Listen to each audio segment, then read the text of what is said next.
week. You're watching the W Show as we count down to a mouth-watering blockbuster between the unbeaten Roos and the Lions. My name's Nat Edwards, filling in for the delightful Sarah Ollie, who has just popped off on maternity leave, and she has done a stellar job this season. So we thank her for all of her hard work, and of course wish her and Marzi all the best for their arrival, which is very, very soon. But right now, we've got a massive grand final to unpack, and joining me is our award-winning journalist, Sarah Black. Sarah, great to see you. A little bit of deja vu sitting here, though. Oh, deja vu with you being back on the couch, the OG host. You left yourself open to that one, Nat. But yes, North Melbourne v Brisbane, they're one flag apiece. This is the decider. Can't wait. And Gemma Bastiani on the couch as I live and breathe. I love it. You've let me sit down for once. So it's nice here. It wasn't in your contract, no. Unfortunately. Hey, but we're loving grand final week, and I can't wait to hear your chat with Brisbane Lions coach Craig Starcevich, which is coming your way very shortly. Of course, the one and only Riley Beveridge is here. Riles, welcome to you. Thank you. You've got some big trade news off the top. Yeah, we do. So the trade period was at the grand finals on Saturday, but the trade period kicks off next Thursday, and a lot of clubs have turned their attention to that already. There's 6 big talking points leading into the trade period that I want to mention here, starting with Docker Delight. So Eden Zanker's been probably the biggest name and the headline name leading into this year's trade period. We've mentioned right the way through the season that she's got those links to Western Australia. She now has a preference to get to Fremantle, so this is a massive win for the Dockers. West Coast had also been in the mix right the way through, and I expect the Eagles to continue monitoring those negotiations in case they fall over. But Melbourne are now negotiating with Fremantle, and primarily Fremantle, to get a deal done for Eden Zanker. That leads us through to the second point, because there's a huge chase on for pick 1. We've mentioned this a few times throughout the year as well. So Gold Coast have been auctioning off the top pick in the draft, given the amount of academy players they're about to have come through their system. But the Zanker situation could put Melbourne in a really strong position to potentially land the number 1 pick. So if they can get 2 first-rounders for Zanker, that could leave them with 3 first-rounders overall, counting next year's pick as well. And they could then potentially trade up, use those picks to get up to Gold Coast's number 1 pick. Richmond, GWS and Adelaide also well and truly in the mix there. The other pick 1 I want to talk about is Christy Lee Weston Turner. She's a pick 1 from a couple of years ago. She's now narrowed down her list of potential homes. She will be leaving the Western Bulldogs. It's either to North Melbourne or Brisbane now. So Hawthorn had been in the mix. They've since been ruled out. I think rivals still see the Kangas firmly in the lead there, but given the 2 clubs are set to play off in the grand final this weekend, I can't see that decision being made before Saturday night. Taylor Smith is another big name leading into this trade period, the Brisbane key forward. Essendon, Hawthorn and Sydney had all been in the chase this year. If she does leave Brisbane, it will be to the Swans though. It's a big if though, because she's contracted for 2026. Brisbane don't have to trade her if they don't want to. They've also been in negotiations to potentially extend her. If she does choose to leave, I expect that to be Sydney. Another club to watch out for in the trade period is Collingwood. It's an interesting situation at the moment for the Magpies. So Michaela Cann, a member of their leadership group, has requested a trade to the Western Bulldogs earlier this week. Brisbane's got an interest in their vice-captain in Geordie Allen. It's going to be a difficult one to get done given she's got a couple of years left in her contract, but I think she's interested in exploring that as well. So there's a bit of unrest at the Pies. They've been down the bottom of the ladder for a couple of years now, so that's just an interesting situation to watch. The other interesting situation to watch is at the Giants. They're the 6th and final one of these big talking points. They're favourites in a move from Poppy Bolts from the Brisbane Lions, who's been out of the side for much of this year. They've also had a conversation with Tilly Lucas-Rod. We know Tilly will be exploring their options, and they look likely to leave Hawthorn now at the end of the season. And as we mentioned probably about 6 or 7 weeks ago, the Giants have made that request for AFL assistance at the end of the year. I expect them to get that, and that could bolster their draft hand leading into the draft, which is a bit later in December. A lot of trade news, and of course the trade period begins on December 4, runs till December 10. Riley, you've been excellent in this space. Well done to you. Yep. Absolutely love that. But we're going to put the trade chat on the back burner for now and focus in on, of course, the grand final. And for the third straight year, it is North Melbourne and the Brisbane Lions going head to head. And Sarah, these 2 sides are just building a very nice little rivalry here. I quite like the evolution of AFLW rivalries, Nat. Like we've seen Brisbane and Adelaide. Adelaide have dropped off. Brisbane have been the steady one. They are now lay claim to being the best W program we have seen. The problem is they're coming up against North Melbourne, who are undefeated 26 on the trot. Yes. I'm losing track. Yeah, I know, it's hard. And, you know, it's going to be the last 2. They've played off against each other, obviously, and have 1 win apiece in those 2 grand final battles. The Lions had the early running in this rivalry over the years. The Roos have really solidified their claim as being the better of the 2 in recent years. I really struggle to write off Brisbane in a final because they're just so ferocious. No, you can't write them off at all. And Gem, when it comes to records, there are a couple on the line this week too. Absolutely there are. We've been waiting for a team that can go back-to-back in AFLW history. North Melbourne is in the box seat to do so. But if Brisbane wins, they'll become the first club to hold both the men's and the women's premierships in the same year. So Brisbane did hold them both earlier this year once the men won the flag, but no one's ever won both in the same year. So that's on the line for Brisbane here, but their coaches as well. They've got a pretty good rivalry. Yeah, so tell me about that, because obviously both of them played in the AFL system. They're now W coaches, but on the one hand, you've got Darren Crocker and then you've got Craig Starcevich. Yeah, so they actually played against each other 5 times in their playing career. Craig Starcevich comes out on top. He had 3 wins over Croc. Croc just won the 2 against Starce.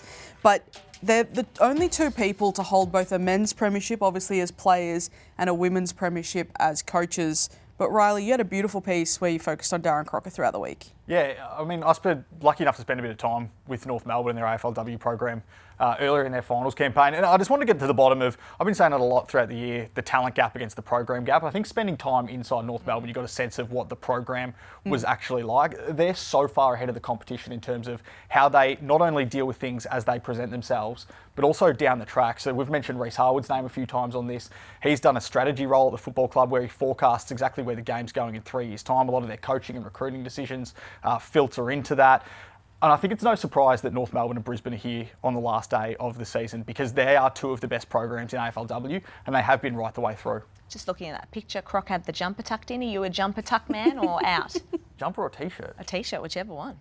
When you were playing, Riley, when you were playing footy No, for always Eltham. out. I'm Always out? Yeah. In or out? Oh, definitely out, but socks up.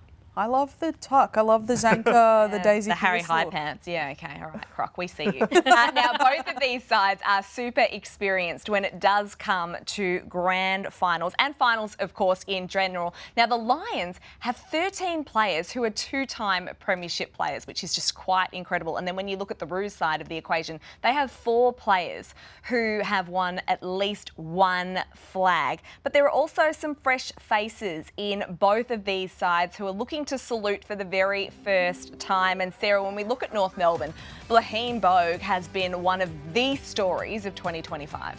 Gameless last year. She was made to bide her time. Apparently, they kept, the Roos powers that be kept going, oh, Croc, we've got to get her in, got to get her in. He's like, not yet, not yet. And she is now an All-Australian in her first full season. It's fantastic.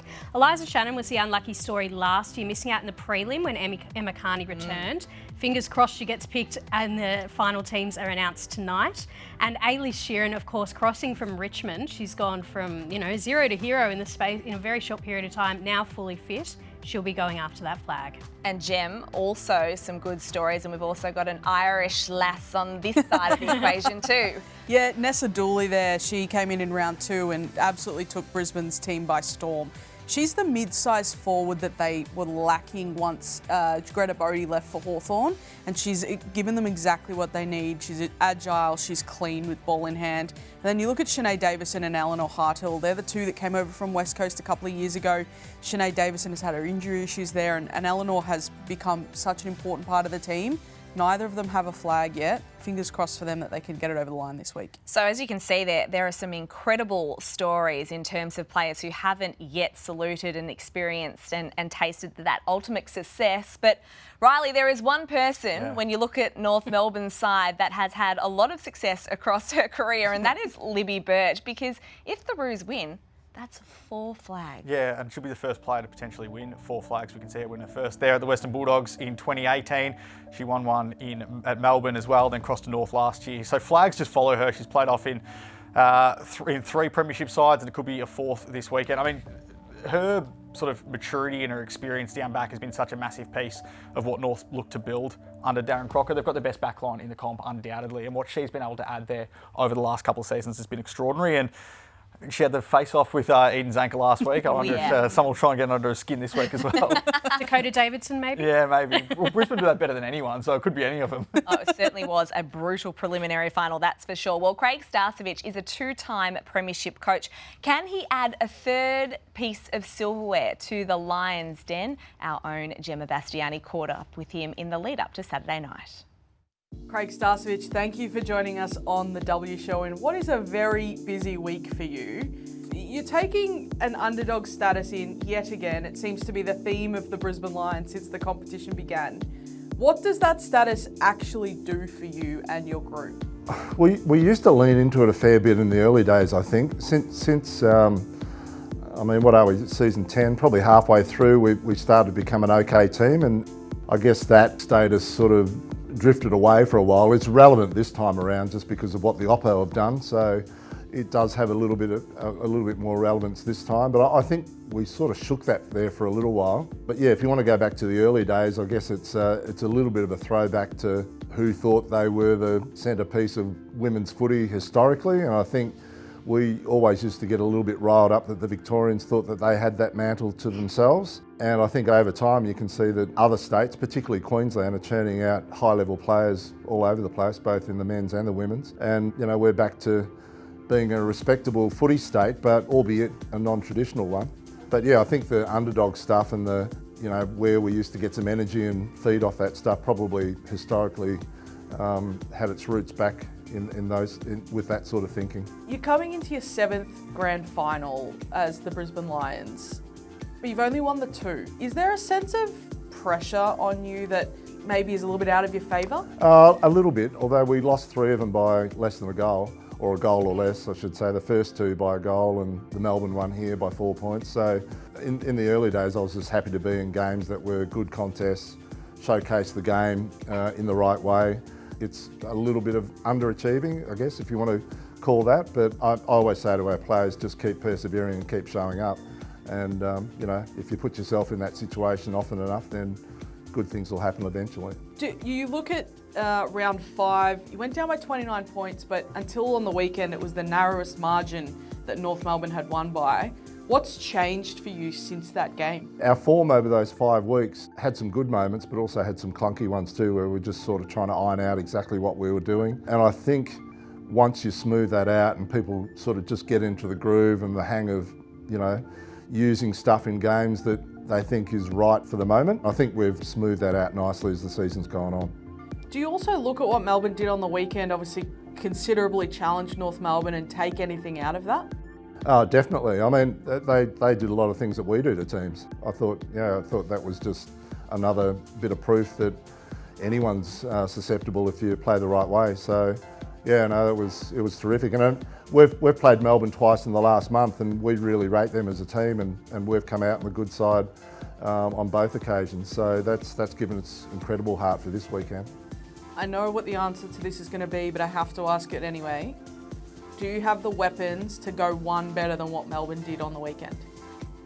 Oh, well, we think so. I mean, I don't know, if you're just going on scoreline alone, we beat Melbourne up here when they had Zanker and Chaplin in the team, and we didn't have Conan and Hampson that night, and we beat them by 9 points, and they've gone down by 10 points to North. So the margins are tight.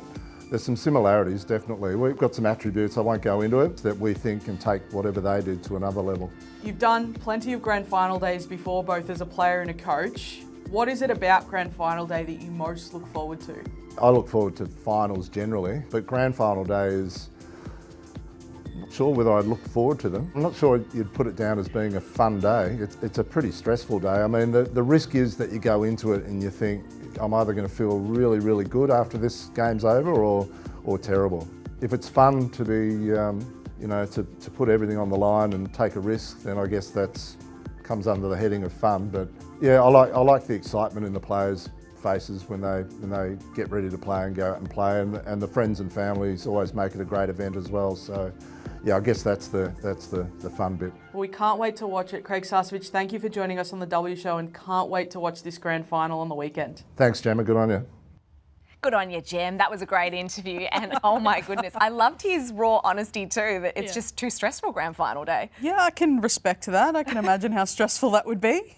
Probably the opposite to Darren Crocker, who I think is like, let's live in the moment. This is what we play for and just take it all in. But that's what I love about our game, all types. Now, what an incredible coach Craig Starcevich is. He is one of the OGs and now the last standing OG when it comes to coaches, Riley, because news earlier in the week that Mick Stanier has stood down as Melbourne coach. Yeah, so the coaching carousel across the AFLW landscape is really heating up. So Mick Stanier, the latest to depart his football club. He left on Monday. I wasn't overly surprised with how quickly that came after the preliminary final. I think Melbourne wanted a decision. He'd been out of contract the whole way through the year, but I think the D's didn't want to be 4th or 5th in line for a coach. They'll now start that process pretty quickly. Shay Sloan, we had her on the desk a couple of weeks ago. She's very highly rated there. Not sure if she wants to wait for a job right now and keep her stocks waiting, or if she will go through that process. I think that's still a question that's going to be tossed up in her mind.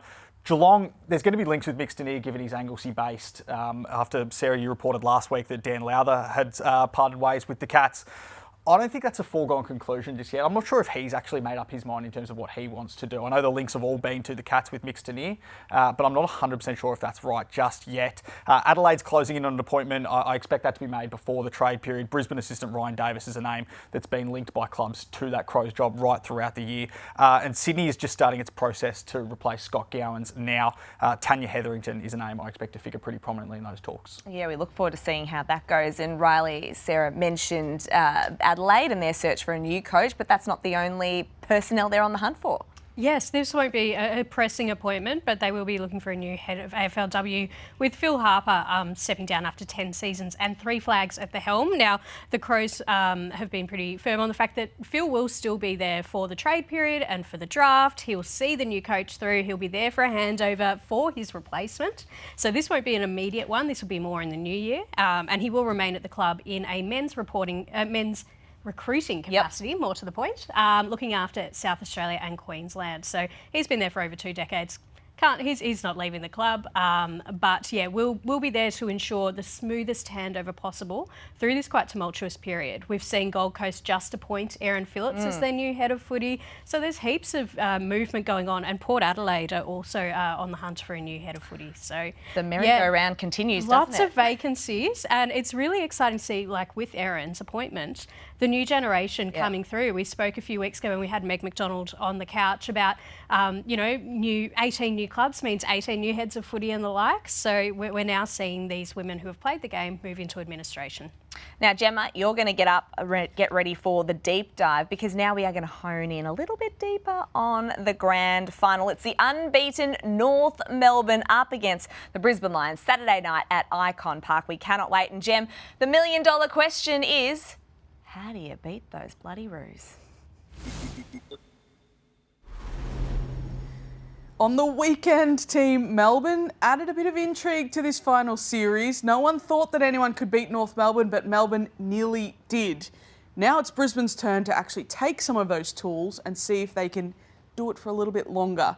There's 2 key points that I want to address as to what Melbourne did to actually challenge the Roos. The first one, the contest and territory. So actually equalising or beating them at the contest. Don't let them flip the ball to the outside and immediately get forward territory, because then you're immediately on the back foot. They set up the ground how they want and everything dominoes from there. So you have to make them fight. Don't let them own territory. We've got a couple of examples of what Melbourne did on the weekend to show that. The first one, I want you to have a look. There's a free kick here. It's Kim Rennie. But just look at how Melbourne is actually defending individuals. They're not just defending space. We'll roll the vision. The only little gap here is Erica O'Shea, but North Melbourne don't want to really take that short kick. They want to actually gain territory themselves. Goes to a one-on-one, intercept mark, the ball comes back the other way. Really good stuff. Watch Kate Hoare in this one. At the contest, sits on her own, clean, gains ground immediately, so immediately Melbourne's in the better position. This one here, Maeve Chaplin at kick-in, a booming long kick-in. Yes, it requires a really good mark from Alyssa Bannon and then another really good mark, but they're immediately back out of their defensive half. They're not hemming themselves in and letting the opposition just own that space. So really important for Brisbane, get the ball forward, own the contest. The second part is forcing North Melbourne to defend. Now, the really big thing is we know that they're the best defence in the league. We know that they've been for the last 3 years. But what they do is they do it via system. They don't do it in a one-on-one battle. If you force them into that one-on-one, things look a little bit different. Again, we've got a couple of bits of vision from the weekend to show it. Kate Hoare starts with the ball here. There's a little bit of space that's opened up. So Paxi, knowing that her direct opposition is a little bit away from her, Paxi comes up. So we'll watch this one roll through here. Paxi comes up, takes the short kick. And then again, there's a pocket of space here that Shelley Heath actually leads into and draws that defender. She doesn't end up getting used, but the long kick then actually creates that backside space for Riley Wotherspoon. Again, this one, really good individual effort from Molly O'Hare here. But again, 101, force them to come up and defend you, hit those targets, so clean ball use. And again, a little bit of individual brilliance at times to allow this to happen. But then the long kick inside from Alyssa Bannon to an equalised contest because there's Small sitting at the fall of the ball. Allows them to actually clean up. It's not North Melbourne, even if they don't mark it in the air, they're just able to do whatever they want. Really, really important. And this last one here is just an elite kick from Tyler Hanks to a one-on-one contest. Taylor Harris takes the mark. It's beautiful. It's a one-on-one. Libby Birch doesn't want to defend one-on-one. She wants to defend in a system. You have to do these things for 4 full quarters though. Melbourne could only do it for 3.5. Team, I want to know, do you think Brisbane can do it for 4 quarters? Ooh, it's a big question, and Gemma, well done to you. Your deep dive all year has been absolutely outstanding. Sarah, do you think they can do it for 4 quarters? It's tough.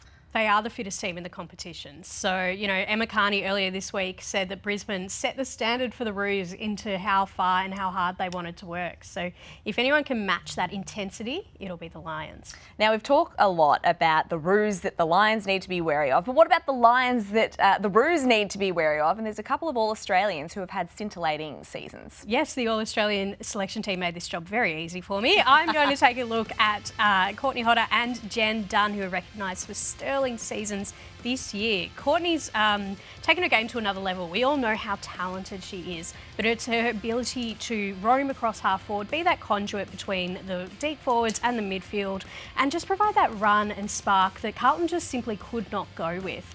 I don't think North Melbourne have a direct matchup for her. I think they'll try to go for their zone defence they love so much, because they're not going to want to sacrifice Erica O'Shea's run off half-back in order to keep up with Hodder. Jen Dunn at the other end of the field has provided so much stability down there. She's a cool, calm head, but she can also generate a lot of run and drive. She's really powerful. An Irish player who now has quite a few years in the system. She's very experienced and a big game performer. And of course, the All-Australians were announced on Monday night at the W Awards, and we have to mention Ash Riddell Riley because what an incredible season she has had. She went into this night as the clear favourite and she got the job done, and well deserved. Yeah, and probably should have had a bigger lead at the end of the night, given she got snubbed from some 40-plus disposable games, which was rather remarkable. But she's a great story, and she's an embodiment of what North Melbourne's been able to become over the last 6 or 7 years. Overlooked in 2 drafts, picked up as a free agent signing by the Kangaroos, having played some really good footy at Melbourne Uni, and then has become one of the most prolific, damaging midfielders in the game. And that's why they're so hard to stop, because you can send all your attention to Ash Riddell and then Jazz Garner will get you, or you can do vice versa, but it's so hard to stop both of them. And clubs don't want to play with one tagger, let alone 2, so you can't get both tied down at the same time. And I think we saw that in the weekend when Jazz Garner came late and did her work towards the end of the game, as opposed to Ash, who was prolific early. I mean, they are a dynamic duo, that is for sure. That midfield battle on Saturday night is going to be an absolute cracker. So we've got Garner, Riddell, Tripodi, Anderson, Dawes and Spark. And you look at the numbers here, Sarah, and they're slightly swayed in the Roos' favour. But, geez, that Lions midfield is pretty good too. It's a really interesting mix of numbers, because you just look at it, you're like, yeah, pretty much the same. Clearance, tackles, contested possessions, and then the disposals, you're like, jeepers, the Roos are far and away, and that's because they use their outside players so much more. You know, Tess Craven, Amy Smith, Ayla Sheeran when she's on the wing, they look outside and they control the play through short kicks and the like. Brisbane can match them on the inside, and that's what Melbourne did on the weekend. They really, you know, they gave that Roos, that powerful Roos midfield, a bit of a lesson, really, and it took some Jasmine Garner individual brilliance to turn the tide in the 4th term. Well, let's talk about Jasmine Garner, because we can't do that. We've mentioned her sporadically, but yes, that brilliance in the 4th quarter. Gemma, she just went to another level. How do you stop her? And if you're the Lions, you've got to have plan A, B, C, D, because she's just incredible. Melbourne actually did it really well for 3 and a bit quarters. And you look at her numbers and you think she had 32 in a final. It wasn't just a 1-quarter performance. But she was trying to get the footy but wasn't clean, wasn't a metres gain player in the start of the game. But the moment Melbourne collapsed that structure a little bit in the last quarter, ended up with 12 disposals, 6 contested possessions, 4 clearances and a goal in the last quarter because she just got that extra inch of space. So if you are going to defend her, you have to do it. And again, we keep saying you have to do it for 4 quarters. This is why, because in 1 quarter she turned the tide, 16-point difference in that last quarter. If you're going to clamp her down, not as a tag, but just be aware of where she is and the space she's got, you have to do it all game because she will kill you in 1 quarter if you don't do it for that. And that's the thing. She doesn't drop her head, does she? No. She just keeps chipping away. She does her thing, and then she looks for the tiniest bit of space, and then bang, she gets you. Now, Riley, just on the selection front, obviously Mia King has missed the last 5 games for North Melbourne with that PCL injury. She's also a really, really great player for the Roos. Does she get back in? I'm not sure she does. I don't think you change a winning formula if you're Darren Crocker going into the grand final. So Sarah mentioned before that Eliza Shannon was the hard luck story of 2024. It seems like Mia King's now shaping to be the hard luck story of 2025. She'll be, I reckon, the next one up. So if someone pulls up sore over the next 24, 48 hours, I think she'll be the first one picked. But at the moment, I can't see her coming into this side. I can't see either side making a change coming into this one, to be honest. I can't either. Well, the grand final is officially a sellout at Icon Park. Very exciting. And that is off the back of last weekend's preliminary finals delivering the highest attendance at a prelim since 2019. So maybe that is a sign of things to come for W. And with the Roos leading the charge, former North Melbourne skipper Emma Carney laid down the gauntlet. Been some exciting footy. I think our prelim final was a testament to the growth of the game and where it needs to be. Do we want the same teams being at the top? Don't care. I don't know. But what we're doing at North Melbourne and Brisbane are setting the standard, and we need the other teams to come up to that standard. And so I'm happy being at the top for now. We'll keep trying to get better. It's now up to the other teams to work out how they can get to our level. I love it. Boom, Riley. Love it. Over to the rest of the teams. My You've got favourite to thing come about with Emma us. Carney, she just speaks her mind, doesn't she? She's Straight between the on and off lines. field, I think. I know. I absolutely love it. She is one of my favourite players. Right, we're at the business end of the season, so it's grand final predictions. I would like a team and a margin and a best on ground. Riley, go. All right, I'm tipping North Melbourne, and I reckon it could be a statement. I reckon it could be 6 to 8 goals. I reckon they could win quite comfortably. And best on ground, I'll go with it, Emma Carney. I like it. Sarah? I am going to go North, not just because I'm in a blue dress. That's coincidental, by the way. I need to put that on the record. I'm not, biased towards the North. But yeah, North Melbourne, close, 5 points. Let's go Talia Randall. I think the former Lion, few big clunks. Gem? I'm going to go North Melbourne by 6 points. I think it'll be a closer margin, but Roos will still go back to back. My best on ground will be Ebony Marinoff in the sprint. Because you are part of the adjudication panel for the medal. Yeah, Sarah and I trade off seasons, grand finals by the season. do that. Handle that one to we're you. back and forth. So for me, North Melbourne by 3 points in extra time. Oh, come on, Nat. Come on, I want extra time. I'm doing a match report, something. Nat. No, And I would say Jazz Garner, but just to be different, Bleenberg for best on ground. Now, just a reminder too, there are shuttle buses. If you are going to this game at Icon Park, there are going to be shuttle buses from Melbourne Zoo and from Royal Park Station, which you can jump on. Peking Duck is going to be there, and you can watch it all, of course, on 7 Plus, Fox Footy and KO as well. And don't forget, our post-game will have a special edition of Footy Feed on afl.com.au and the AFLW app. So for full coverage, make sure you keep checking back. And that is it for the W Show for 2025. I feel a little bit privileged to just come in for the final show. Everyone else has done so much work over this season. To you three, you've done an incredible job. So well done. Thank you, Nat. And of course to Sarah, Ollie and Laura Spurway. And I want to take a moment as well to thank everyone who works behind the scenes as well. So not just in the studio here, we absolutely love you, but also in the control room. We appreciate everything you've done for us this season.